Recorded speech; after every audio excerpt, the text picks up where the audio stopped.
காசாவில் பல வாரங்களாக நீடிக்கும் மோதலுக்கு பிறகு பசி பஞ்சம் மோசமடைந்துள்ளதால் உணவு உதவி உடனடியாக தேவைப்படுவதை வலியுறுத்தி அப்பகுதிக்கு செல்லும் அனைத்து வழிகளையும் உடனடியாக திறக்க வேண்டும் என்று ஐக்கிய நாடுகள் சபை UN இன்று அவசரமாக அழைப்பு விடுத்துள்ளது.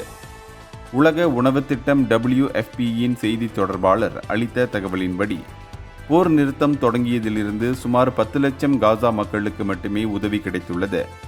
ஆனால் 16 லட்சம் மக்களுக்கு உணவு உதவி வழங்குவதே இலக்காகும். தற்போதுள்ள கட்டுப்பாடுகள், குறிப்பாக வடக்கு எல்லைகளை இஸ்ரேல் தொடர்ந்து மூடியிருப்பது உணவு விநியோகத்தை கடுமையாக கட்டுப்படுத்தியுள்ளது. இதனால் அப்பகுதி மக்கள் மிக குறைந்த அத்தியாவசிய பொருட்களுடன் உயிர் வாழ வேண்டிய கட்டாயத்திற்கு தள்ளப்பட்டுள்ளனர். மேலும் வர்த்தக பொருட்களின் விலையும் அங்கு விண்ணை முட்டுகிறது.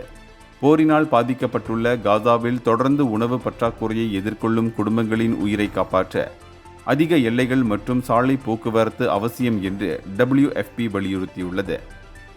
இந்தியர்களின் இதய குரல் மக்களோசை.